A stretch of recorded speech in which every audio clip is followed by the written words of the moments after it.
ফিরে এলাম বিরতির পর আর এবার যে খবরের দিকে নজর রাখবো, কাতারে মার্কিন এয়ারবেসে এবার হামলা ইরানের। মার্কিন হামলার পাল্টা ইরানের ক্ষেপণাস্ত্র হামলা। কাতারের আল উদেইদ এয়ারবেসে এবং দোহায় মার্কিন এয়ারবেসে মিসাইল হামলা।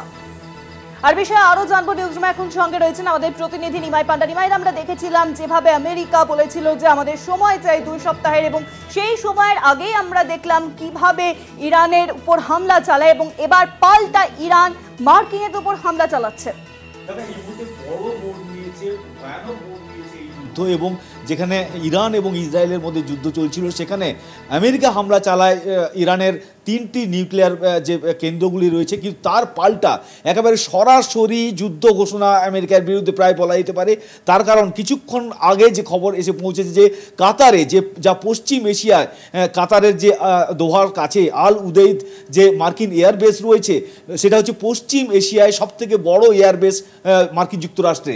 তাতে সরাসরি যে ক্ষেপণাস্ত্র হামলা চালিয়েছে ইরান এবং 6টি মিসাইল হামলা চালিয়েছে এই আল উদেইদ যে এয়ারবেস রয়েছে তাকে লক্ষ্য করে, এবং পাশাপাশি ইরাকের একটি মার্কিন ঘাঁটি রয়েছে সেখানের উদ্দেশ্যে সে তাকে লক্ষ্য করেও মিসাইল হামলা চালিয়েছে, একটি মিসাইল হামলা চালিয়েছে। এবং এই মুহূর্তে যা খবর যে দোহায় তার যে এয়ার ডিফেন্স সিস্টেম রয়েছে ইন্টারসেপ্টার, সেগুলো অ্যাক্টিভ করে দেওয়া হয়েছে এবং যে ছবি পাওয়া যাচ্ছে তাতে দেখা যাচ্ছে যে ইন্টারসেপ্টারগুলি তারা আকাশের দিকে রওনা দিচ্ছে। এবং এই ইন্টারসেপ্টার হলো যে কোনো যদি শত্রুপক্ষের কোনো মিসাইল হামলা হয় তাহলে মাঝ আকাশে তাকে টার্গেট করা এবং তাকে ধ্বংস করে দেওয়ার কাজ। এবং ইতিমধ্যে ভারতীয় দূতাবাস কাতারের ভারতীয় দূতাবাস তারা ভারতীয়দের সতর্ক করেছে যে কেউ যেন বাড়ির বাইরে না বেরোন, এবং পরবর্তী তাদের কি রয়েছে, তাদের সাজেশন রয়েছে দূতাবাসের, তার দিকে নজর রাখতে। কারণ ইতিমধ্যে দোহা বা কাতারে পুরো আকাশসীমা বন্ধ করে দেওয়া হয়েছে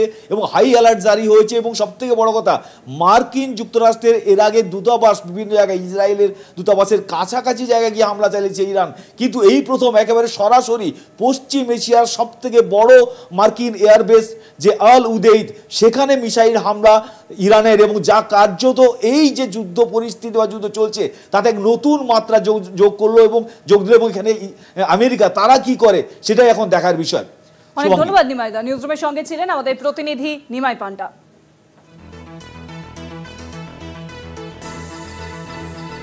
দোহায় মার্কিন এয়ারবেসে 6টি মিসাইল হামলা বলেই জানা যাচ্ছে। ইরান এই হামলা চালিয়েছে এবার।